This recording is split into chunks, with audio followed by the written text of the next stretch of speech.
అనుకున్న లక్ష్యాన్ని ముద్దాడి రాష్ట్ర సాధన జరిపి సాధించుకున్న రాష్ట్రాన్ని సుభిక్షంగా తీర్చిదిద్దుతున్నటువంటి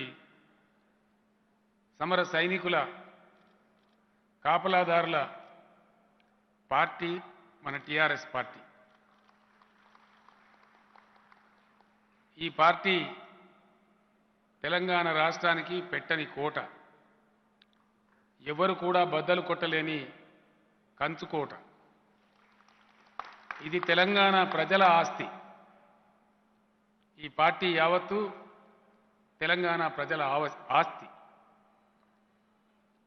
ఇది ఏ వ్యక్తిదో ఏ శక్తిదో కాదు, 50 మంది తెలంగాణ ప్రజల యొక్క ఆస్తి మన టీఆర్ఎస్ పార్టీ.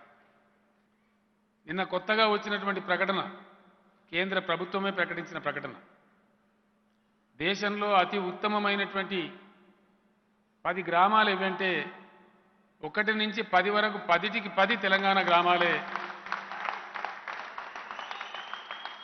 ఎవడన్నా 11వ వార్డు ఉంటేనే వేరే రాష్ట్రం, కానీ 1 నుంచి 10 వరకు ఉత్తమమైనటువంటి గ్రామాలు ఏవి అంటే తెలంగాణ అని చెప్పి, తెలంగాణ రాష్ట్ర గ్రామాలని చెప్పి కేంద్ర ప్రభుత్వమే స్వయంగా ప్రకటించినటువంటి విషయం.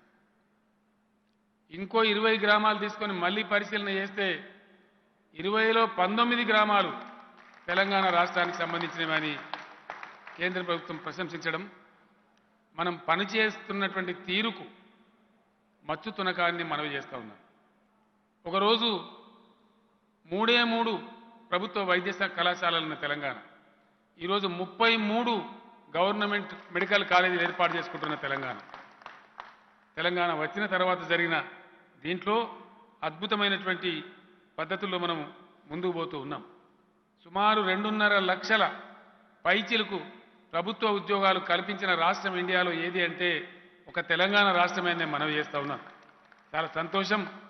ఈరోజే గ్రూప్ 1 573 పోస్టులకు గాను గ్రూప్ 1 నోటిఫికేషన్ కూడా వచ్చింది. యువకులంతా కూడా దానిలో తలమునకలుగా పోటీ పడడానికి సిద్ధమవుతా ఉన్నారని నేను మనవి చేస్తూ ఉన్నాను. ఇట్లా ఏ రంగం తీసుకున్నా, ఏ పద్ధతి తీసుకున్నా మనం బాగా పురోగమిస్తూ ఉన్నాం, ముందుకు పోతూ ఉన్నాం. ఇదే స్ఫూర్తితోని మనమందరం కూడా ముందుకు పోవాల్సినటువంటి అవసరం ఉంది. అయితే ఇక్కడ ఒక విషయం మనం గమనించాల్సిన అవసరం ఉంది. మనం ఒక రాష్ట్రం, దేశంలో ఒక భాగం. మనం పనిచేసిన స్థాయిలో దేశం పనిచేసి ఉంటే మన యొక్క జిఎస్డిపి 11.5 లక్షల కోట్లు కాదు, 14.5 లక్షల కోట్లుగా ఉండేది. మనకంటే గొప్పగా కాదు, అట్లీస్ట్ మన స్థాయిలో, టీఆర్ఎస్ ప్రభుత్వం పనిచేసిన స్థాయిలో కేంద్రంలో ఉన్న బీజేపీ ప్రభుత్వం కనుక పనిచేసి ఉంటే ఈరోజు మన స్థాయి 14.5 లక్షల కోట్లు ఉండేది. ఇది నేను చెప్తున్న లెక్క కాదు, comptroller and auditor general of India ఇచ్చే లెక్క, ఆర్థిక నిపుణులు చెప్పే లెక్క, అర్థశాస్త్ర పండితులు చెప్పే లెక్క. అంటే మనం చేసిన స్థాయిలో కేంద్ర ప్రభుత్వం పని చేయడం లేదు అనే దానికి ఇది ఒక ప్రబల తార్కాణం అని నేను మనవి చేస్తా ఉన్నా. 75 ఏళ్ల స్వాతంత్రంలో ఏం జరిగిందో ఈ దేశంలో దేశవాసులందరికీ తెలుసు. అందులో బ్రహ్మ పదార్థమేం లేదు, ఎవరికి తెలియని అంశమేం లేదు. ఏ పద్ధతిలో స్వాతంత్ర ఫలాలు ప్రజలకు లభించానో ఆ పద్ధతుల్లో లభించలేదు. ఏ పద్ధతుల్లో ప్రజాస్వామ్య పరిపక్వత పెరిగి అధికారాల బదలాయింపు జరగానో ఆ పద్ధతిలో జరగలేదు. అనేక ప్రయత్నాలు జరిగినాయి, అనేక విషయాల మీద చర్చోపచర్చలు జరిగినాయి. పెడధోరణులు మరింత ప్రబలిపోతున్నాయే తప్ప మంచి మార్గం కానరావటం లేదు. ఇటీవలి కాలంలో దేశం విపరీతమైనటువంటి కొన్ని జాడ్యాలకు, అవాంఛితమైనటువంటి, అనారోగ్యకరమైనటువంటి, అవసరం లేనటువంటి కొన్ని పెడధోరణులు దేశంలో ప్రబలుతూ ఉన్నాయి. అది భారత సమాజానికి ఏమాత్రం కూడా శ్రేయస్కరం కాదు. భారత సమాజం సహనం, శాంతికి ఆలవాలమైన సమాజం, సమాజంలో ఉన్న ప్రతి ఒక్కరిని ఆదరించేటువంటి సమాజం. ఇంత అద్భుతమైన ఈ దేశంలో కొన్ని దుర్మార్గమైనటువంటి విధానాలు, సంకుచితమైనటువంటి విధానాలు, ఇరుకైనటువంటి విధానాలు దేశ ఉనికినే ప్రశ్నించే స్థాయికి, దేశ గరిమకు గొడ్డలి పెట్టుల అసనిపాతంలా దాపురించే స్థాయికి పోతున్నటువంటి విషయం మనం గమనిస్తూ ఉన్నాం. మరి ఈ సందర్భంలో ఒక రాజకీయ పార్టీగా, ఒక రాష్ట్రంగా మనం ఏం చేయాలి? మన కర్తవ్యం ఏమిటి? ఏ రకమైన పద్ధతుల్లో మన ప్రవర్తన ఉండాలి? మన ఆలోచన ధోరణి ఏ విధంగా ఉండాలి? ఏ విధమైన పాత్ర పోషణ మనం చేయాలని చెప్పి మనం డెఫినెట్గా నిర్ణయం తీసుకోవాల్సిన అవసరం ఉంటుంది. తీసుకున్న నిర్ణయాన్ని అమలు చేసి ఈ దేశ అభ్యున్నతి కోసం యథాశక్తి శక్తి వంచన లేకుండా కృషి చేయవలసిన అవసరం కూడా ఉంటుందని సందర్భంగా నేను మనవి చేస్తూ ఉన్నాను. దేశంలో కొన్ని విషయాలు చాలామందికి తెలియవు. ఎందుకంటే రాజకీయాలలో మనకు నేర్పబడ్డది అంతే, మనకు చెప్పబడ్డది అంతే, మనకు తప్పు లేదు, మనకు తెలిసిందే అంత. కాబట్టి దాని చుట్టే మన ఆలోచనలు ఉన్నాయి. చదువుకున్న వాళ్ళుగా ఉన్నటువంటి వ్యక్తులకు కూడా చాలా విషయాలు దూరంలోనే ఉంచబడ్డాయి. వాళ్ళ పరిశీలనకు, వాళ్ళ అవగాహనకు ఆ విషయాలు తేబడలేదు. నేను ఒక్కటే ఒక విషయం మీకు మనవి చేస్తాను. ఈరోజు దేశంలో స్థాపిత విద్యుత్ శక్తి సామర్థ్యం, installed power capacity of India, ఈ రోజే లెక్క పెడితే 4,01,035 మెగావాట్ల విద్యుత్ శక్తి మన దేశంలో అందుబాటులో ఉంది. ప్రపంచం మొత్తం, ఆధునిక సమాజం మొత్తం అభివృద్ధికి సంకేతాలుగా, ప్రగతికి నిదర్శనాలుగా భావించేటువంటి పారామీటర్స్లో తలసరి విద్యుత్ వినియోగం ఏ దేశంలో ఎక్కువ, ఏ దేశంలో ఏ రాష్ట్రంలో ఎక్కువ అని ప్రప్రథమంగా కొలిచే కొలమానం విద్యుత్ శక్తి. అటువంటి విద్యుత్ శక్తి దేశంలో 4,135 మెగావాట్లు అందుబాటులో ఉన్నా దాన్ని వినియోగించలేని అశక్త పరిస్థితిలో ఉంది భారతదేశం. నేను చెప్తే మీరు నమ్మరు. 4 లక్షల మెగావాట్ల విద్యుత్ శక్తి దేశంలో ఉంటే భారతదేశం ఏ ఒక్క రోజు కూడా 2 లక్షల మించి విద్యుత్ శక్తి వాడడం లేదు. మనం అందరం చూస్తూ ఉన్నాం పేపర్లలో. ప్రధానమంత్రి గారు ప్రాతినిధ్యం వహించే గుజరాత్లో కూడా భరించలేనటువంటి కరెంటు కోతలు, ఎండిపోతున్న పంట పొలాలు, రైతుల యొక్క రాస్తా రోకోలు. మన చుట్టూ ఉన్న రాష్ట్రాలు, మనకు బార్డర్గా ఉన్నటువంటి రాష్ట్రాలు, అది కర్ణాటక కావచ్చు, మహారాష్ట్ర కావచ్చు, ఛత్తీస్గఢ్ కావచ్చు, చివరికి ఆంధ్రప్రదేశ్ కావచ్చు, కోతలు లేని రాష్ట్రమే లేదు. ప్రకటిత కోతలు, అప్రకటిత కోతలు. ఇబ్బందులు పడని ప్రజలే లేరు. చుట్టూ అంధకారం ఉంటే ఒక మణిదీపంలాగా వెలుగుతున్నది నా తెలంగాణ అని చెప్పి నేను గర్వంగా మనవి చేస్తా ఉన్నాను. 7 ఏళ్ల క్రితం మనం కూడా అంధకారమే, మనకు కూడా భరించరాని కరెంటు కోతలే. మరి మనం ఏం చేసినాం? ఎట్లా వెలుగు జిలుగుల తెలంగాణ తయారైంది? 24 గంటల కరెంట్ ఇచ్చే తెలంగాణ ఎట్లా తయారైంది? ఇదే పని భారతదేశంలో ఎందుకు జరగలేదు అని చెప్పి నేను ప్రశ్నిస్తా ఉన్నాను, మనవి చేస్తా ఉన్నాను. అందుకే నేను అన్నది, తెలంగాణ పర్ఫామ్ చేసిన స్థాయిలో, తెలంగాణ పనిచేసిన పద్ధతిలో దేశం పని చేయడం లేదు. చేసి ఉంటే ఇలా దేశంలో కూడా డెఫినెట్గా 24 గంటల కరెంటు కశ్మీర్ నుంచి కన్యాకుమారి వరకు, ముంబై నుంచి కోల్కతా వరకు లభించి ఉండేది. ఎస్, దేశంలో కరెంటు లేకనా? ఏమి ఈ దౌర్భాగ్యం? ఎందుకు ప్రజలు చీకట్లో మగ్గాల? ఇది భారతీయుల కర్మనా, వారి ప్రాప్త్యా? దీనికి సమాధానం చెప్పేవారు ఎవరు? ఈ విషయాన్ని నేను మీ ముందు చెప్పడం కాదు, దేశంలో ఉన్న మొత్తం ముఖ్యమంత్రుల సమక్షంలో, కేంద్ర కేబినెట్ సమక్షంలో, కేంద్ర అధికారుల సమక్షంలో, సాక్షాత్తు ప్రధానమంత్రి అధ్యక్షత వహించిన నీతి ఆయోగ్ మీటింగులలో కుండ బద్దలు కొట్టి చెప్పినని చెప్పి నేను మనవి చేస్తా ఉన్నాను. ఈ దుస్థితి మంచిది కాదండి, ఈ వైపు మీరు పనిచేయండి, మేము కొంత విజయం సాధించాం, మీరు కూడా ఆ మార్గంలో చేయండి అని చెప్పినాం. కానీ లాభం లేదు. అదేవిధంగా ప్రకృతి లేదా భగవంతుడు ప్రసాదించిన మరొక గొప్ప వరం భారతదేశానికి. ఈ దేశంలో సజీవంగా ప్రవహించేటువంటి నదులలో ఉన్నటువంటి నీటి లభ్యత 65,000 టీఎంసీ. ఇంకా ఒక 4-5 వేల టీఎంసీల నీటి లెక్కలు తేలాల్సి ఉంది.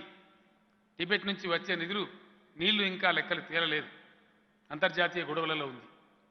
ఆల్రెడీ లెక్కించబడి నిర్ణయించబడి భారతదేశం జరిగించుకున్న కేటాయింపులు 65,000 టీఎంసీ. ఇప్పటి వరకు కట్టినటువంటి ప్రాజెక్టులు జరిగినటువంటి ప్రయత్నాలలో 29,000 టీఎంసీలు లేదా 30,000 టీఎంసీలకు లోపే దేశం వాడుకుంటూ ఉన్నది. కానీ ఎక్కడ చూసినా దేశంలో నీటి యుద్ధాలు. ఇది బుర్ర ఉండా బుర్ర లేకన, తెలివి ఉండా తెలివి లేకన, శక్తి సామర్థ్యం ఉండా లేక అసమర్థతన, వివేకం ఉండా లేదా అవివేకమా? దీనికి కారణం ఎవరు? ఈ మాట కూడా నేను ప్రధానమంత్రి గారికి చెప్పడం జరిగింది. ఈ మాటను కూడా నేను నీతి ఆయోగ్ మీటింగ్లో కుండ బద్దలు కొట్టి చెప్పడం జరిగింది. 65,000 టీఎంసీల నీరుంది. కావేరీ జలాల కోసం తమిళనాడు కర్ణాటక యుద్ధం, సింధు సట్లెజ్ నదీ జలాల కోసం రాజస్థాన్ హర్యానా పంజాబ్లు ప్రతిరోజు యుద్ధం. ఎందుకు? ఏం దౌర్భాగ్యం ఈ దేశానికి? ఎక్కడ ఉన్నది దీని రహస్యం? ఎక్కడ ఉంది? కనీసం తాగునీళ్లకు నోసుకోదా భారతదేశం? తాగునీరు లేదు, సాగునీరు లేదు, కరెంటు లేదు. ఉపన్యాసాలు వింటే మైకులు పలిగిపోతాయి, హోరెత్తుతుంది. వాగ్దానాల హోరు, పనిలో జీరో. ఎక్కడ పని జరగదు. మౌలికమైన వసతులు ఎక్కడ లేవు. తాగుటానికి నీళ్ళు లేనటువంటి దుస్థితిలో భారతదేశం ఉండన్నా 65,000 టీఎంసీల నీళ్లు కలిగి ఉండి ఇది ఎవరి అసమర్థత? దేనికి గీటురాయి? లేకపోతే వేరు, కానీ ఉండి కూడా ప్రజలకు అందించలేని దుస్థితి. ఇదిగో పరిష్కరించబడాల్సినవి ఈ సమస్యలు. చర్చ జరగవలసింది వీటి మీద, పరిష్కారాలు కనగొరచవలసింది ఈ సమస్యల మీద. అందుకోసం జరిగేటువంటి ప్రస్థానంలో, ప్రయత్నంలో ఉజ్వలమైనటువంటి ఉద్విగ్నమైన పాత్ర మన రాష్ట్రం పోషించాలి. తప్పకుండా పోషించాలి. మన పాత్ర నిర్వహించాలి. దాన్ని ప్రభావితం చేసే ప్రయత్నం ముమ్మరంగా చేయాలి. ఒకటే ఒక మాటలో చెప్పాలంటే, ప్రపంచంలోనే అత్యధిక యువ జనాభా కలిగి ఉన్న దేశం భారతదేశం. అత్యధిక యువశక్తి ఎక్కడ ఉంది మొత్తం ప్రపంచంలో అంటే ఇండియా. మరి ఏం దరిద్రం? 13 కోట్ల మంది భారతీయులు వారి ప్రతిభా పాఠవాలకు విదేశాలలో ఖర్చు పెడతా ఉన్నారు. భారత పౌరులు అమెరికాలో గ్రీన్ కార్డు దొరికితే అక్కడి నుంచి వాళ్ళు ఫోన్ చేస్తే, నాన్న నా గ్రీన్ కార్డు వచ్చింది, అమ్మ నా గ్రీన్ కార్డు వచ్చిందంటే ఇక్కడ ఇరుగు పొరుగును పిలిచి పార్టీలు చేసుకుంటా ఉన్నారు. ఏమీ దౌర్భాగ్యం? మనకు ఆస్తి లేకనా, భూమి లేకనా, నీరు లేకనా, ఖనిజ సంపద లేకనా, అటవీ సంపద లేకనా, మేధో శక్తి లేకనా? ఎందుకు దేశం ఇట్లా కొనారెళ్తా ఉంది? ఎందుకు దేశంలో ఈ దౌర్భాగ్య పరిస్థితులు నెలకొన్నాయి? దీని మీద అందరం కూడా తీవ్రంగా ఆలోచించాల్సిన అవసరం ఉంది. రాజకీయాలలో, ప్రజా జీవితంలో ఉన్నాం కాబట్టి, ప్రజా జీవితంలో పనిచేస్తూ ఉన్నాం కాబట్టి ఈ దుస్థితి దేశానికి ఇట్లే ఉండాన్నా లేదా ఈ దేశం విముక్తి కావాన్నా ఉన్న వసతులను, వనరులను, యువ శక్తిని వినియోగించి అద్భుతంగా పురోగమించాలి. ఏమీ లేని సింగపూర్లో ఏమీ లేదు, మన్ను కూడా లేదు. వాళ్ళకు మట్టి కావాలంటే పొరుగు దేశం ఇండోనేషియా నుంచి కొనుక్కుంటారు. మట్టిని షిప్లలో తెచ్చుకుంటారు. మంచినీళ్ళు కూడా వాళ్ళ సొంతానికి లేవు, మలేషియా నుంచి కొనుక్కుంటారు. ట్రీట్మెంట్ చేసి మళ్ళీ మలేషియాకి అమ్ముతారు. వాళ్ళు ఎత్తే ఒక అన్నం ముద్ద కూడా వాళ్ళది కాదు. వాళ్ళు ఎత్తే ఒక కూరగాయ ముక్క కూడా వాళ్ళ దేశంలో పండదు. కానీ సింగపూర్ ఆర్థిక పరిస్థితి ఏంది, మన పరిస్థితి ఏంది? ఆ దేశంలో ఏమీ లేదు, మరి ఎందుకు అంత జాజ్వల్యమానంగా సింగపూర్ ఉంది? అక్కడ ఏమీ లేదు, కానీ ఇది ఉన్నది. మన దగ్గర అన్నీ ఉన్నాయి, ఏది లేదు. ఏమీ లేని వాళ్ళ కాడ ఇది ఉండి అన్నీ ఉంటున్నాయి. అన్నీ ఉన్న కాడ ఇది లేక మనం కునారిల్లుతా ఉన్నాం. ఇది కఠోరమైన వాస్తవం, నిజం, నిప్పులాంటి నిజం, హేతుబద్ధమైనటువంటి వాదం, స్వచ్ఛమైనటువంటి కఠోరమైనటువంటి వాస్తవం. ఒకవేళ కాకపోతే నేను నీతి ఆయోగ్లో చెప్తే అప్పుడే ఖండిస్తారు కదా, అక్కడనే మాట్లాడతారు కదా. రాజకీయ రణగుణ ధ్వనిలో హుంకారాలతో అహంకారాలతో ఆడంబరమైన నినాదాలతో మైకులు పగిలిపోయేటువంటి ఉపన్యాసాలతో 75 సంవత్సరాల జీవితం గడిచింది తప్ప ఆశలు నెరవేరలే. దయచేసి మనందరం ఒక మాట అర్థం చేసుకోవాలి. మన ముందే ఇప్పుడే నేను మనవి చేసిన 10 గ్రామాలకు అవార్డులు ఇస్తే 1 నుంచి 10 వరకు తెలంగాణకే వచ్చినాయి. ఎట్లా వచ్చినాయి? నేను మంత్రి దయాకర్ రావు గారిని వారి డిపార్ట్మెంట్ను మనసు నిండా అభినందిస్తా ఉన్నా, కంగ్రాచులేట్ చేస్తా ఉన్నా. కానీ ఎట్లా వచ్చినాయి? మరి వట్టిగానే వచ్చినాయా? కేసీఆర్ మాట్లాడుతున్నా దయాకర్ రావు చేయుక్తనో జరిగిందా? 1 నుంచి 10 ఇండియాలో 10 ఊర్ల ప్రైజులు ఇస్తే 10కి 10 ప్రైజులు తెలంగాణకే వస్తాయంటే వట్టిగానే వస్తాయా? ఎట్లా వచ్చినాయి? మనం 2 టర్ములు గెలిచినాం ప్రజల ఆశీర్వాదంతో. మొదటి టర్ములో 5 కోట్ల మొక్కలు పెంచి 50 కోట్ల మొక్కలు పెంచి గ్రామాలకు తీసుకుపోయి ఇచ్చినాం. ప్రతి పట్టణాన్ని తీసుకుపోయి ఇచ్చినాం. ప్రతి జిల్లాకు చెప్పినాం. కానీ పెంచలే, అనుకున్న రీతిలో పనులు జరగలే. రెండవసారి గెలిచిన తర్వాత పని జరగాలంటే ఏం చేయాలి అని ఆలోచించి దానికి చట్ట ప్రేరణ ఉండాలి, శాసన ప్రేరణ ఉండాలి, విధులు నిర్లక్ష్యం చేసిన వారికి శిక్ష ఉండాలి అని కఠిన నిర్ణయం తీసుకొని నూతన పంచాయతీరాజ్ చట్టాన్ని తెచ్చినాం. 85% మొక్కలు దక్కకపోతే నువ్వు టీఆర్ఎస్ పార్టీ అయినా పర్వాలేదు, నీ సర్పంచ్ పదవి పోతుంది అని చెప్పినాం. నీ ఉద్యోగం పోతుందని గ్రామ సెక్రటరీకి చెప్పినాం. డిపార్ట్మెంట్ అంతా స్ట్రీమ్లైన్ చేసినాం. ప్రతి గ్రామానికి 12,769 గ్రామ పంచాయతీలు ఉంటే 12,769 మంది సెక్రటరీలను నియమించి వాళ్ళకు బాధ్యతలు అప్పగించినాం. పల్లె ప్రగతి అని పేరు పెట్టుకొని సంవత్సరానికి 2-3 సార్లు డ్రైవ్ పెట్టి శాసనసభ్యులు, మంత్రులు ప్రతి వాళ్ళం కూడా ఇన్వాల్వ్ అయ్యి పనిచేస్తే ఈరోజు 10కి 10 గ్రామాలు మనమే ఫస్ట్ వచ్చినాం. ఊరికే రాలే. ఉపన్యాసాలు చెప్తే, ఊకదంపుడు మాటలు చెప్తే, అలవోకగా రాజకీయాలు చేస్తే రావు. ఒళ్ళు వంచాలి, మేధో మదనం చేయాలి, మెదడు కరగదీయాలి, జ్ఞానం ప్రాప్తి చేసుకోవాలి. జ్ఞానం అందరి దగ్గర ఉండదు, పుట్టంగానే ఎవరికి రాదు. జ్ఞానం ఎక్కడ లభిస్తే అక్కడి నుంచి స్వీకరించాలి. ఆ స్వీకరించేటువంటి గుణం ఉండాలి. అన్నీ మనకే తెలుస్తాయని అహంకారం వదిలిపెట్టాలి. తెలిసిన వాళ్ళ నుంచి నేర్చుకునే ప్రయత్నం చేయాలి. అప్పుడే పరిపుష్టంగా పనులు జరుగుతాయి, ఫలితాలు వస్తాయి, ప్రజలకు సంతోషమైనటువంటి జీవితం వస్తుంది. ఆ విధంగా చేయగలిగినాం కాబట్టి తెలంగాణకు 10కి 10 గ్రామాలకు అవార్డులు వచ్చినాయి, పట్టణాలకు అవార్డులు వచ్చినాయి. ఒక రంగంలో కాదు, వైద్య రంగంలో, విద్యా రంగంలో, ప్రతి రంగంలో కూడా అవార్డుల పంట పండుతా ఉన్నది. 100ల కొద్ది అవార్డులు వచ్చినాయి. మనం డంబాచారం కొట్టుకోలే, ఇక్కడ డబ్బా కొట్టుకోలే. కొన్ని 100ల అవార్డులు కేంద్ర ప్రభుత్వమే పార్లమెంటు వేదికగా, పార్లమెంటు సాక్షిగా ప్రకటించి మన సర్పంచులను, మన ప్రజాప్రతినిధులను, మన మంత్రులను, మన అధికారులను పిలిచి అవార్డు ఢిల్లీలో అందజేయడం జరిగింది. వివిధ రాష్ట్రాల వేదికల మీద అందజేయడం జరిగింది. ఆ విధమైనటువంటి కృషి చిత్తశుద్ధితో జరుగుతుంటే ఈ పనులు వచ్చినాయి. ఇప్పుడు దేశానికి ఏం కావాలి? నాకెవరో కలిసినారు, కొన్ని పార్టీల మిత్రులు కలిసినారు. ఒక సందర్భంలో కమ్యూనిస్ట్ పార్టీ పెద్దలు వచ్చినారు, జాతీయ నాయకులు. ఇక్కడ వాళ్ళకి ఏదో సమావేశం ఉంటే వాళ్ళు వచ్చినారు. ఏమిటంటే ఏం చేస్తున్నారు, మంచి చెడ్డ మాట్లాడితే దేశాన్ని ఇప్పుడు మనం అందరం ఏకం కావాలండి, అందరం ఒకటి కావాలి. దేనికోసమో నేను అడిగి, ఒకటి కావాలి నిజమే, దేనికోసం? బీజేపీ పార్టీని గద్దెదించాలి, అది అందరూ మన లక్ష్యం కావాలి. ఇది చెత్త ఏజెండా, దయచేసి నేను మీ ఎంబడి రానని చెప్పాను. 20 ఏళ్ల కింద దిక్కుదోచని, దిక్కులేని, దిశ దశలేని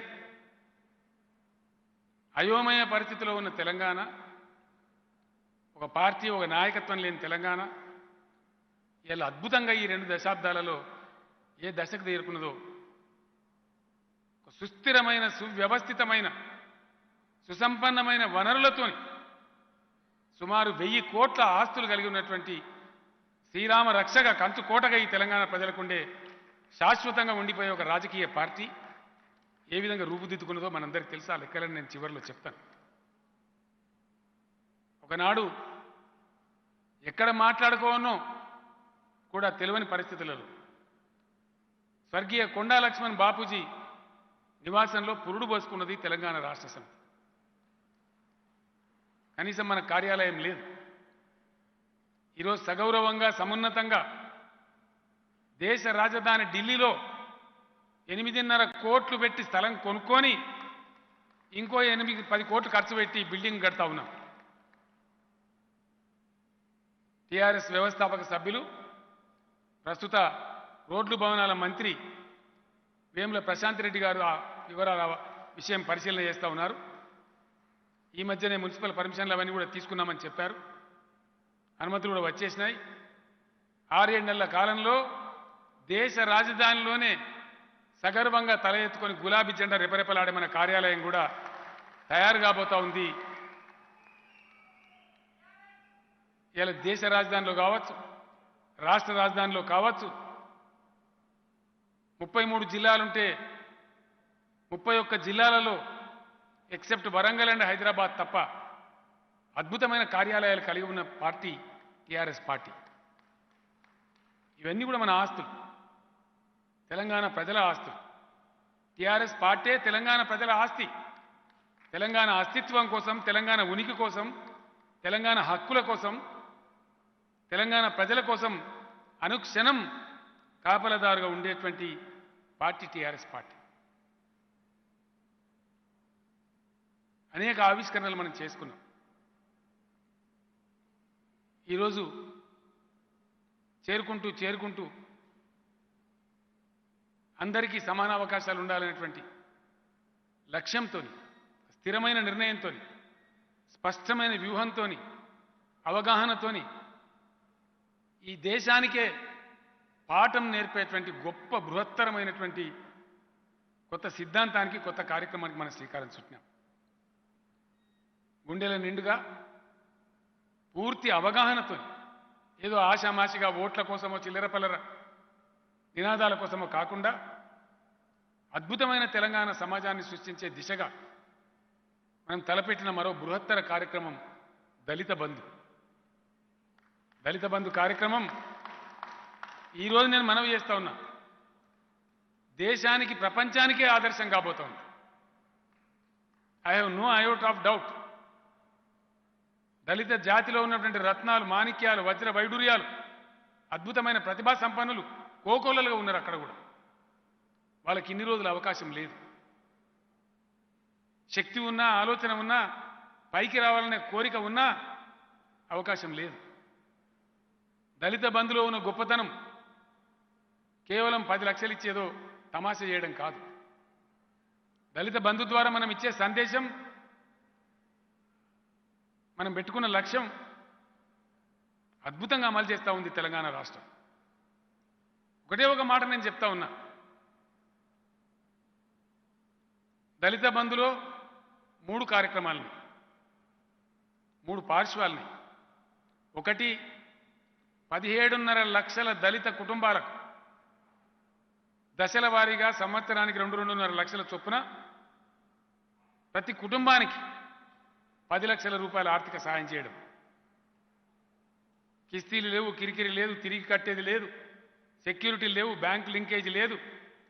వారికి వచ్చినా, వారికి నచ్చినా వారు చేయగలిగిన పని చేసుకునే వెసులుబాటు, ఏ నిబంధనలు లేకుండా, ఏ ఆంక్షలు లేకుండా. 2, అన్ని రంగాలలో ప్రభుత్వం లైసెన్సులు ఇచ్చేటువంటి అన్ని రంగాలలో రిజర్వేషన్. మెడికల్ షాప్లలో దళితులకు రిజర్వేషన్, ఫర్టిలైజర్ షాప్లలో రిజర్వేషన్, హాస్టల్ సప్లైస్లో, హాస్పిటల్ సప్లైస్లో, ఈవెన్ వైన్ షాప్లలో, బార్ షాప్లలో రిజర్వేషన్ కల్పించినాం, అమలు చేసినాం. ఈరోజు తెలంగాణలో ఉండేటువంటి వైన్ షాప్లలో 261-262 మందికో లైసెన్సులు ఇచ్చినాం. తెలంగాణ దళిత బిడ్డలు వాటిని నడుపుతా ఉన్నారు.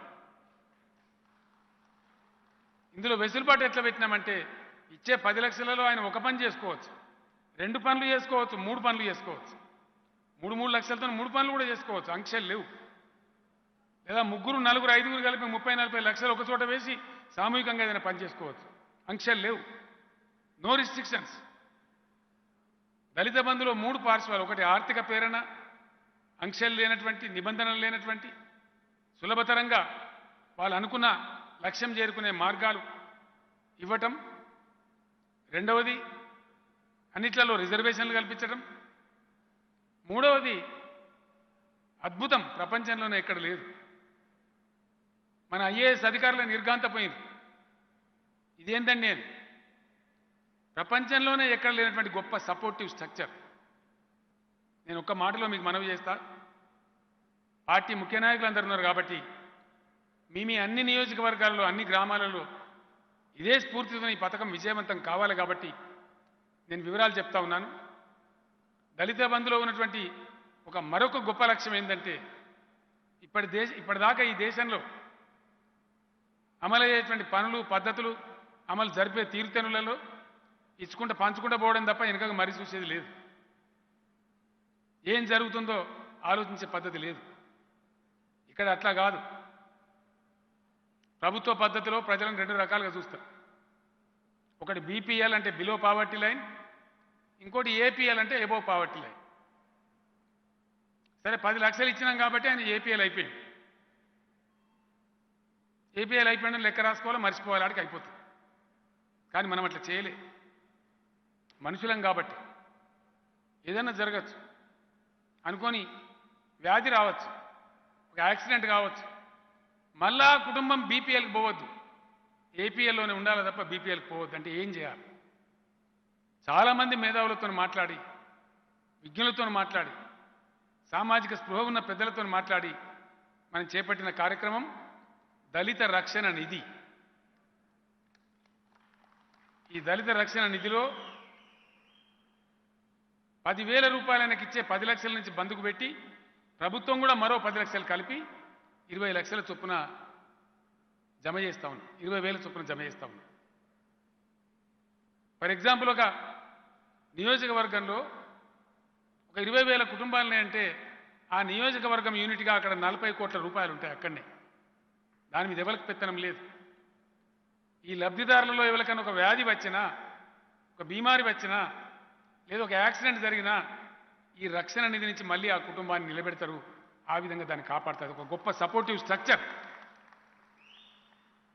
అంటే ఒక 6-7 ఏళ్లలో తెలంగాణ దళిత సమాజం భారతదేశ దళిత సమాజానికే పాఠాలు చెప్పేటువంటి గొప్ప సమాజం తయారవుతుంది. అందులో నాకు అనుమానం ఈశాన్ మాత్రం కూడా లేదు అని చెప్పి నేను మనవి చేస్తా ఉన్నా. మనం ఏ పని మొదలుపెట్టినా పట్టుదలతోని, చిత్తశుద్ధితోని, స్పష్టమైన అవగాహనతోని, విషయ పరిజ్ఞానంతో, ఒక విశాల దృక్పథంతో, ఒక లక్ష్య శుద్ధితో చేస్తాం. కాబట్టి ఈ పథకం కూడా అదే విధంగా అద్భుతాలు జరిగి తీరుతాయి. దళిత జాతి బిడ్డలు మనం 10 లక్షలు ఇస్తే 20 లక్షలు చేస్తారు, 40 లక్షలు చేస్తారు, 1 కోటి రూపాయలు చేసే వాళ్ళు కూడా ఉన్నారు. ఆ విధంగా పైకి వస్తారు గ్యారంటీగా. వాళ్ళందరికీ గౌరవ శాసనసభ్యులు, జిల్లా పరిషత్ చైర్మన్లు, మీ కింది స్థాయి వాళ్ళకు కూడా చెప్పి ప్రతి గ్రామంలో పటిష్టవంతంగా దయచేసి దీన్ని అమలు చేయాలని చెప్పి కూడా విజయవంతం చేసి సమున్నతంగా తెలంగాణ భారతదేశంలోనే అంబేద్కర్ గారి ఆశయాలు నెరవేర్చడంలో అద్భుత ప్రగతిగామి తెలంగాణ అనే పేరు మనం తెచ్చుకోవాలని కూడా నేను మనం చేస్తూ ఉన్నా. ఇవన్నీ సరే, కానీ దేశంలో ఈరోజంతా ఏం జరుగుతూ ఉంది? అది ఎంతవరకు సమంజసం, ఎంతవరకు మంచిది, దేనికి మంచిది, ఎవరికి మంచిది, ఇది కూడా దయచేసి ప్రజాక్షేత్రంలో ఎక్కడికక్కడ మనం చర్చ పెట్టాలి. చర్చ జరగాలి. చర్చోపచర్చలు జరిగితేనే విషయాలు తేటపడతాయి, ప్రజలకు అర్థమవుతాయి. మనం శశబిషలు పెట్టుకోవాల్సిన అవసరం లేదు. ధైర్యంగా మాట్లాడాలి. ఏం జరుగుతూ ఉంది దేశంలో? ఏం వింటా ఉన్నాం మనం? ఏం ఉపన్యాసాలు వింటా ఉన్నాం? జాతిపిత మహాత్మా గాంధీనే దూషణలు చేసేటువంటి దేశమా భారతదేశం? ఏ దేశమన్నా చేస్తుందా? ఇదేం పెడదోరండి, ఇదేం దుర్మార్గం. ఆయన లక్షాధికారి ఉండి బ్యారెట్లా ఉండి దేశ స్వాతంత్రం కోసం దశాబ్దాల తరబడి జైళ్లలో మగ్గి వ్యక్తిగత జీవితాన్ని త్యాగం చేసి జాతి పితగా పేరు తీసుకున్నటువంటి వ్యక్తిని దుర్భాషలాడటమా, ఇష్టం వచ్చినట్టు నిందించడమా, ఆయన చంపిన హంతకులను పూజించడమా? ఇదా భారతదేశం? ఇది సంస్కృత? ఇది పద్ధత? ఎక్కడికి పోతుంది ఈ దేశం? ఎందుకు ఈ విద్వేషం? ఏం ఆశించి దీన్ని రగులుస్తూ ఉన్నారు? ఎటువైపు తీసుకొని పోతా ఉన్నారు ఈ దేశాన్ని? ఏ రకమైన మత పిచ్చి లేపుతా ఉన్నారు దేశంలో? మంచిదేనా? రాబోయే తీర్మానాల్లో మీరు అన్ని వింటారు, వక్తలు వివరాలు మీ ముందు పెడతారు, చర్చ జరుగుతుంది. నేను సభ్యులందరితో కోరుతా ఉన్న, దయచేసి ఈరోజు మంచి తీర్మానాలు ఉన్నాయి. పెద్దలు మాజీ స్పీకర్ మధుసూదనాచారి గారి అధ్యక్షతన దాదాపు 10-15 రోజుల నుంచి కష్టపడి తీర్మానాలు మీకు ఇచ్చినారు. మీకు ఇచ్చిన బ్యాగ్లలో ఉన్నాయి. మీరు మనసు పెట్టి చదవండి దయచేసి. అవి ఏదో ఆషామాషిగా తయారు చేసినవి కాదు. తీర్మానాలు పెట్టాలి కాబట్టి పెట్టే తీర్మానాలు కావు. చాలా మనసు పెట్టి సమకాలీన సమాజంలో ఏం జరుగుతున్నదో మీకు అందరికీ తెలవాలి, మీరు చదవాలని చెప్పి ఇచ్చినటువంటి తీర్మానాలు. వాటి మీ చర్చ ఉంటుంది. మీ మనసు లగ్నం చేయండి. ఎవరైనా అడగదలుచుకుంటే మీకు డౌట్ వస్తే క్వశ్చన్ కూడా అడగండి. ఈరోజు జరిగేటువంటి దేశంలో జరుగుతున్నటువంటి మత విద్వేషం ఏదైతే ఉందో ఇది మంచిదా? ఏం వింటా ఉన్నాం? ఏం జరుగుతూ ఉంది? ఎక్కడికి దారి తీస్తుంది? ఇంత కృషితోని కూలగొట్టడం చాలా తేలికనే. కుచిత బుద్ధితోని కుటిల రాజకీయాలు చేసి పచ్చి రాజకీయ స్వార్థం కోసం, ఎవరికో 10 మందికి పదవుల కోసం ఏదైనా విధ్వంసం చేయడం చాలా తేలికనే. అలకగా చేయొచ్చు ఆ పని. అదే కట్టానంటే, నిర్మాణం చేయాలంటే ఎంత సమయం పడుతుంది? ఎంత శ్రమ అవసరం? ఈరోజు ఎవరు అవునన్నా కాదన్నా మన పొరుగు రాష్ట్రం కర్ణాటక రాజధాని Bengaluru, silicon valley of India, 30 లక్షల మందికి ప్రత్యక్షంగా ఉద్యోగం ఉంది అక్కడ. 30 లక్షల మందికి. ఏ ప్రభుత్వం ఇవ్వాలి? ఎవరు ఇవ్వాలి? High class well paid employees 30 లక్షల మందికి ప్రత్యక్షంగా ఉద్యోగాలు, పరోక్షంగా మరో 30 లక్షల మంది బ్రతుకుతున్నారు. ఎన్ని ప్రభుత్వాలు ఎన్ని దశాబ్దాలు కృషి చేస్తే ఆ స్థాయికి చేరుకున్నదండి? ఆ రాష్ట్రంలో ఏం జరుగుతూ ఉన్నది? హిజాబు, హలాలు, పూలు కొనొద్దు, పండ్లు కొనొద్దు. ఇదా? ఏ పని ఎవరైనా స్వీకరించవచ్చు భారత రాజ్యాంగం ప్రకారం. ఏ వృత్తిని ఎవరైనా స్వీకరించవచ్చు. దానికి కులం మతం తేడా లేదు. ఇదెక్కడ దుర్మార్గం అండి? ఇదెక్కడ అన్యాయం? ఇలా ఇంతకుముందే నేను మనవి చేసినట్టుగా 13 లక్షల మంది భారతీయులు విదేశాలలో ఉద్యోగాలు చేస్తూ ఉన్నారు. 13 కోట్ల మంది. ఒకవేళ ఆ దేశంలో మీరు మా మతస్థులు కాదు, మీరు మా కులస్తులు కాదు, గెట్అవుట్ అంటే ఆ 13 కోట్ల మంది ఇండియాకు వాపసు వస్తే ఇప్పుడున్న కేంద్ర ప్రభుత్వం ఉద్యోగాలు ఇస్తుందా? ఈ మత విద్వేషాలు పెత్తరిలో చేసే ఈ సన్నాసులు వాళ్ళని జాతారా? ఏం జరుగుతుంది? ఈ దేశం ఎటుపోతుంది? ఆల్రెడీ కువైట్ దేశంలో ఒక 11 మంది ఎంపీలు వాళ్ళ ప్రభుత్వానికి ఉత్తరం రాశారు. ఇండియాలో చాలా పిచ్చి పిచ్చిగా జరుగుతూ ఉంది, ఈ భారతదేశంలో ఇక్కడ ఉండనిచ్చుడా ఎలగొట్టుడా మనం ఆలోచన చేయాలని చెప్పి కువైట్ దేశంలో ఆలోచనలు చెల్లరేగుతూ ఉన్నాయి. ఇది మంచిదా? దేనికి మంచిది? ఎవరికి మంచిది? ఏం సాధిస్తుంది? ఏం ఆశించి దుర్మార్గాన్ని పేటరేగుతున్నారు? ఎవరు మంచిని ఆశించి చేస్తూ ఉన్నారు? దేశం అన్ని రంగాలలో నాశనం అయిపోయింది. పెనం మీద నుంచి పొయ్యిలో పడ్డట్టు. పోయిన సర్కారే మంచిగా ఉండే అని మాట్లాడుతూ ఉన్నారు ఈ మధ్య. జీడిపి పోయింది, పరిశ్రమలు మూతపడుతున్నాయి, నిరుద్యోగం పెరిగింది, ఆకలి పెరిగింది, వ్యవసాయ రైతులంతా ఇబ్బందులలో ఉన్నారు. అంతు లేకుండా నిత్యావసరాల ధరలు పెరుగుతున్నాయి. 30,000 స్టీలు 80-90,000 పోయింది. సిమెంట్ బస్తా ధరలు కొండెక్కి కూసున్నాయి. సామాన్య ప్రజలకు భారంగా ఉంది. ఇన్ని సమస్యలతో దేశం సతమతమవుతా ఉంటే దీని మీద దృష్టి లేదు. మంచినీళ్ళు లేవు, సాగునీళ్ళు లేవు, కరెంటు చక్కగా రాదు. దీని మీద దృష్టి లేదు. ఏదో చెప్పి ఏదో గోల్మాల్ చేసి ఒక విద్వేషం, ద్వేషం, ఒక పిచ్చి దేశానికి లేపి రాజకీయ పబ్బం గడుపుకునేటువంటి ఒక దుర్మార్గం. సమసిపోయిన గాయాల మీద పుండు జల్లే పరిస్థితి. ఎంత సిగ్గుచేటంటే ఏదన్నా రాజకీయ సందర్భం వస్తే ఒక విద్వేషం రగిల్చాలి. ఇగో పుల్వామా, ఇగో సర్జికల్ స్ట్రైక్, ఇగో కాశ్మీర్ ఫైల్. కాశ్మీర్ పండితులే చెప్పారు టీవీలో ముందుకొచ్చి, మానిన గాయాన్ని మళ్ళెందుకు రేపుతున్నారండి? మా పుండు మీద కారం ఎందుకు చల్లుతున్నారు? ఏదైనా చేస్తే మాకు మంచి చేయండి, అది చేసే శాత కాదు. కానీ మా పేరు చెప్పి మా పేరు మీద రాజకీయాలు చేస్తారని చెప్పి వాళ్ళే మాట్లాడుతూ ఉన్నారు. ఏం దౌర్భాగ్యం, ఏం మతపిచ్చి, ఏం విద్వేషం. ప్రేమతోని, అనురాగంతోని, సౌభ్రాతృత్వంతోని, సోదరభావంతోని ఒకరికొకరు భుజమాని ఒకరి ప్రగతికి మరొకరు దోహదపడి ఉజ్వలమైన భారత నిర్మాణం జరగాలన్నా ఈ పిచ్చి కొట్లాటలు పెడితే ఏం జరగాలి దేశం? బెంగళూరు తర్వాత హైదరాబాద్ మనం 2వ స్థానంలో ఉన్నాం ఐటీలో. సుమారు 2,30,000 కోట్ల పెట్టుబడులు వచ్చినాయి. 20,000 కొత్త పరిశ్రమలు వచ్చినాయి 7 ఏళ్లలో. 14-15 లక్షల మంది పిల్లలు ఉద్యోగాలు దొరికినాయి. హైదరాబాద్లో విమానం దిగితే అంత మంచిగా ఉంటుంది, చల్లగా ఉంటుంది, శాంతి భద్రతలు బాగుంటాయి, అన్ని భాషలు మాట్లాడే వాళ్ళు ఉంటారంటే ఎవడన్నా వస్తాడు. కానీ విమానం దిగుడే కత్తులు పట్టుకొని ఊరేగింపులు తీస్తారు, బాంబులు వేసుకుంటారు, కర్ఫ్యూలు పెడతారు అంటే ఎవడన్నా వస్తాడా?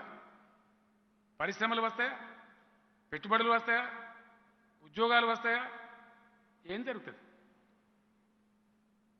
దేశ రాజధానిలో దేవుని పేరు మీద జరిగే ఊరేగింపులలో కత్తులు పట్టుకొని ఊరేగింపులా, తుపాకులు పట్టుకొని ఊరేగింపులా? ఈ భారతదేశమైనా మనకు కావాల్సింది? దీనికోసమైనా మహాత్ముడు కలలు కన్నది? ఇదేనా ప్రజలు కోరుకునేది? ఈ కత్తుల కోలాటాలు ఇవన్నీ ఎవరికి కావాలా? దేనికోసం? కావాల్సింది ప్రాజెక్టుల నీళ్లు, కావాల్సింది కరెంటు, కావాల్సింది మంచినీళ్లు, బతుకుదెరువు తొవ్వలు, ఉద్యోగాలు, ఉపాధి అవకాశాలు. వాటన్నిటినీ పక్కకు పెట్టేసి కత్తులు పట్టుకొని పొడుచుకొని సాగుండ్రి, మతం పేరు మీద, కులం పేరు మీద విద్వేషాలు పెట్టండి. ఇదేం దిక్కుమాలిన దౌర్భాగ్యం అండి? ఈ దేశం ఇట్లే నాశనం కావన్నా? లేదు, టీఆర్ఎస్గా మనం కూడా ఒక పాత్ర పోషించాలన్నా? మన శక్తిని ప్రదర్శించి వక్రగతిలో పోయేటువంటి ఈ దుర్మార్గాన్ని నిలువరించి దేశానికి ఒక మంచి మార్గం చూపెట్టాలన్నా? ఏం జరగాలి? ఇది మన ముందున్న ప్రశ్న. దయచేసి నేను మీ అందరినీ కోరేది, ఈ దౌర్భాగ్య పరిస్థితి దేశానికి మంచిది కాదు. ఇలా ఎవరు సేఫ్గా ఉండరు, ఏది జరగదు. ఏం గలీజు రాజకీయాలండి దేశంలో? ఎటువంటి పరిణామాలు చూసినామండి? ఈ దేశంలో అనేక సందర్భాల్లో అనేక మంది మహానాయకులు వచ్చినారు, మంచి మంచి సందేశాలు కూడా ఇచ్చినారు, ఆచరించి చూపెట్టినారు. ఇలా గవర్నర్ల వ్యవస్థ, మహారాష్ట్ర గవర్నర్కు మహారాష్ట్ర క్యాబినెట్ 12 మంది ఎమ్మెల్సీల కోసం క్యాబినెట్ తీర్మానం చేసి పంపిస్తే 1 సంవత్సరం అయితే ఆయన దగ్గరనే పెట్టుకొని కూర్చున్నాడు ఫైలు. తమిళనాడు శాసనసభ బిల్లు పాస్ చేసి పంపిస్తే తమిళనాడు గవర్నర్ ఒక పెడధోరణి, వింత ధోరణి. బెంగాల్లో పంచాయతీ, మహారాష్ట్రలో పంచాయతీ, తమిళనాడులో పంచాయతీ, కేరళలో పంచాయతీ. ఇదా? పెద్దలు పూజ్యులు స్వర్గీయ ఎన్టీ రామారావు గారు పార్టీ పెట్టినారు. నిష్కల్మషమైన మనసుతో వచ్చి ప్రజలకు నా వల్ల 2 మంచి పనులు కావాలని పార్టీ పెట్టినారు. ఆ రోజు యువకులుగా మేమందరం వల్ల పనిచేసినాం. ఎటువంటి కొరకర కిరికిరి లేకుండా అద్భుతంగా 200 మంది ఎమ్మెల్యేలతో నేను అధికారంలోకి వచ్చినాడు. చెప్పిన పని ఆచరిస్తూ ఉన్నాడు, ముందుకు పోతా ఉన్నాడు. ఇదే దుర్మార్గమైన గవర్నర్ల వ్యవస్థను వినియోగించి స్వచ్ఛమైన పరిపాలన చేస్తున్న ఎన్టీ రామారావు గారిని పదవి నుంచి తొలగించినారు. చాలా కుటిలంగా, దుర్మార్గంగా. ఏం జరిగింది మనందరం కూడా చూసినాం కళ్ళారా. నేను చెప్పేది ఎక్కడనో భారతం రామాయణం కథ కాదు. ఇదే రాష్ట్రంలో, ఇదే హైదరాబాద్లో జరిగిన చరిత్ర. ఏం జరిగింది? ఆనాడు ఉన్నటువంటి మా అంత సిపాయిలు లేరనుకొని భావించినటువంటి కాంగ్రెస్ ప్రభుత్వాన్ని ఇదే తెలుగు రాష్ట్రాల ప్రజలు మెడలు వంచి మళ్ళా ఎన్టీ రామారావు రీఇన్స్టేట్ చేసేదాకా కొట్లాడినారు. బుద్ధి తెచ్చుకొని మీకు సిగ్గు లేదా అని చెప్పి తిరిగి ఎన్టీ రామారావు గారిని అదే సింహాసనం మీద, ముఖ్యమంత్రి కుర్చీ మీద కూర్చోబెట్టేదాకా కొట్లాడి సాధించినాడు. జరిగిన చరిత్రనే కదా. బుద్ధి జ్ఞానం రావద్దా? ప్రజాస్వామ్యంలో పరిణతి అంటే ఎట్లా ఉండాలి? ఎన్టీ రామారావు గారితో దుర్మార్గంగా వ్యవహరించిన ఆ గవర్నర్ అవమానపడి ఇక్కడి నుంచి వెళ్ళిపోయినాడు, తొలగించబడ్డాడు. దాని నుంచి పాఠం నేర్చుకోవాలి కదా దేశం, గుణపాఠం నేర్చుకోవాలి కదా, దాని మీద పరిణతి రావాలి కదా. దానికి ఉల్టా అయ్యేలా ఏం జరుగుతూ ఉంది? చాలా వక్రమార్గంగా. కేశవరావు గారు తమ స్పీచ్లో అన్నారు, రాజ్యాంగానికి లోబడి రాజ్యాంగాన్ని అనుసరించి ప్రజల కోసం రాజ్యాంగమా, లేకపోతే దానికి ఉల్టానా? ఏం జరుగుతుంది అసలు దేశంలో? రాజ్యాంగ సంస్థల గతి ఏమైతా ఉంది? రాజ్యాంగ ప్రతిపత్తి ఏమైతా ఉంది? రాజ్యాంగ రక్షణలు ఏమైతా ఉన్నాయి? ఒక మృగాలలాగా దేశ రాజధానిలోనే కత్తులు పట్టుకొని, తుపాకులు పట్టుకొని, పట్టపగలు నిర్ద్వంద్వంగా తుపాకులు పట్టుకునే పరిస్థితి. ఇది రాజ్యాంగమేనా? ఇది భారత రాజ్యాంగ స్ఫూర్తి? అందుకే నేను కోరుతున్నదల్లా, ఈ దేశం సరి అయిన పద్ధతుల్లో ముందుకు పోవాలంటే, రాజ్యాంగం ఉన్నట్టుగా అమలు కావాలంటే, అంబేద్కర్ గారు కలలుగన్న రాజ్యాంగ స్ఫూర్తి నిజం కావాలంటే, అవసరమైనటువంటి మౌలికమైనటువంటి మార్పులు చేర్పులు చేసుకొని అద్భుతమైన ప్రత్యామ్నాయ ఎజెండాతోని, ప్రజల ఎజెండాతోని కొత్త రాజకీయ శక్తి ఈ దేశంలో ఆవిర్భవించాలి, తప్పకుండా ఆవిర్భవించాలి.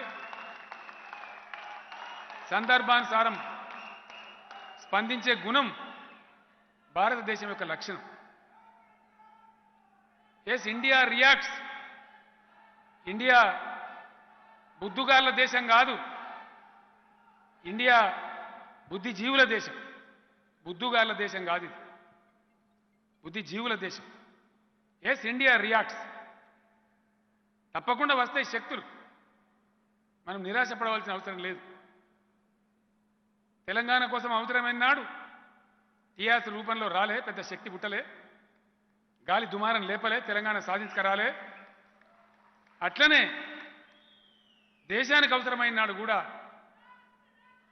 దేశంలో భూకంపం పుట్టించి, తుఫాను సృష్టించి ఈ దుర్మార్గాన్ని అంతా తరిమేసే రోజులు దగ్గరలోనే ఉంటాయి. తప్పకుండా సముజ్వలంగా తెలంగాణ కూడా, తెలంగాణ టీఆర్ఎస్ పార్టీ కూడా దానిలో ఉజ్వలమైన పాత్ర పోషిస్తుందని మనవి చేస్తూ, మరొక్కసారి మీ అందరికీ కూడా